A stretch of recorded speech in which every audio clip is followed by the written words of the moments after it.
What's up, you guys? Jeffro back again, still working on this K5 Blazer.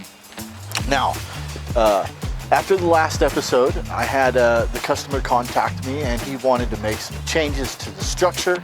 At first I felt we could probably just modify some things, but as the customer got more into what he was actually looking for, it became pretty clear to me that I was going to need to take out what we had already built and rebuild a new structure. So in essence, I had to cut out almost everything that I showed you guys and then start over. So I took about a week off and I did that. Now I'm going to go back through and I'm going to show you. So all of the technical aspects that I shared with you guys, I just reapplied to the new structure. But the customer has a vision of what they want, and it is their truck, not mine. So that's a part of running a business or any of those things. You're catering to your customers. So if they're not happy, you need to go ahead and fulfill their requests as they are paying you. You work for them. So if you guys don't mind, let me go through and show you what we did. All right, so in here, you guys, the customer actually, after we made the last video, requested this dash bar actually below the steel dash that was in here. Before, I had just moved the steel dash cover and I was going to leave the dash bar exposed. I kind of like that. I've seen it before. But this customer is going for a minimalist look. He actually doesn't want this cage to be seen at all, which is nearly impossible, but that's what we have to do. So I went ahead and cut the steel dash out. I reused the same bar, but I put it down below the dash. And now I'm going to put the dash back in over the top. I'll fit that in. Then the dash cap that goes over that, I'll have to fit that extra nice. And I'm going to show you guys that when we get there. That's kind of the details. And everybody knows the devil is in the details, right? So fulfilling the customer's wishes is your objective. So A-pillar plates, I still have to figure those out because, like I said, the customer is very specific on what he wants. I had already made some and he didn't really care for them. So I have to come up with a design that almost looks like it doesn't go there or it's not seen at all. I'm going to cap these two bends here and clean up all this area. I've already gone through the dash and firewall and tied into the front of the truck, reinforced. The customer actually wanted the B-pillar. All right, I originally had the B-pillar set here.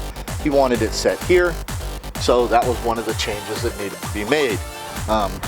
As far as back here, the customer wanted this bin specifically right here. So that's what we did there.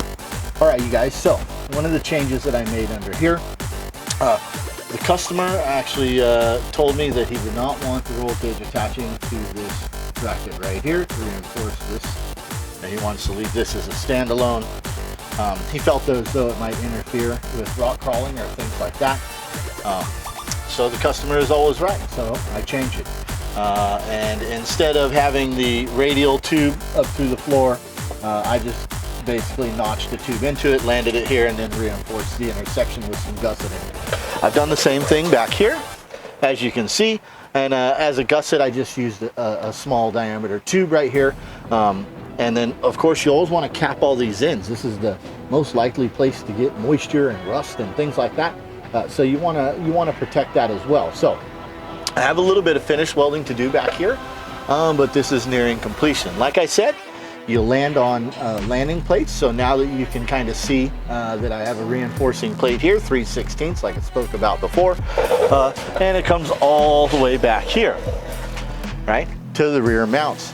Also reinforced with a gusset. So all about load pathing and imagining if this thing is an accident on the top, I want even this that's almost at a 90-degree angle. I want this to be able to take the weight of the vehicle and then some so that my occupants are safe. As far as inside the cage goes, I prefer like lateral tubes and things like that. This customer specifically requested we don't do that. So that is his choice. I know that my structure and the things that I have built are going to withstand quite a bit of abuse and fatigue. So I have to rely on that. As far as the lateral tubes that reinforce it were you to have an accident, you are still going to run the risk of bending the cage, and then the thousands and thousands of dollars that you spent having this roll cage bent is all gone to waste. So lateral tubes are important. That means like the X in the back window or behind the driver, so on and so forth. I still have to put roll cage harnesses in, and this minimalistic idea is going to make that very difficult, so I have not figured out exactly how I want to do that yet. Those are things that we still need to discuss with the customer. So just to share with you guys how things can change when you're putting in all this work. It's been a heat wave the whole time, so on and so forth. It's not always that fun. But the end result is this is probably going to be one of the nicer blazers you're going to see around when I'm finally finished. So if I have to make changes, like I said in the very beginning, sometimes you have to throw it away and start again. It might not just be a poor design. It might be at your customer's request or something of that nature, and you have to make them happy. Like I said, it's their truck, not yours. So if that makes you upset, then you aren't worthy to be doing that job in the first place. Lots of changes, and over the years I've found that customers often want to make changes in the middle of building. And you know what? The guy paying you for the service that you're providing is the one who gets to make those decisions, as long as they're going to continue to pay you for your services. So this is more like an intermittent video to kind of share with you guys what happened in the middle of this build.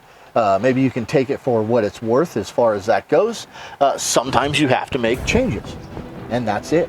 All right, so in the back here, you guys, the customer wanted these rear pillars all the way far out as I could get them. That was a request after we had built the other side.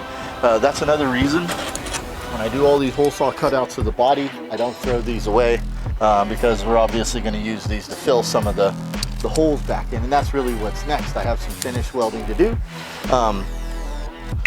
Just little spots here and there. There's a couple on the underside that I need to finish, and then it's going to go ahead and start putting that dash back together and putting the vehicle back together.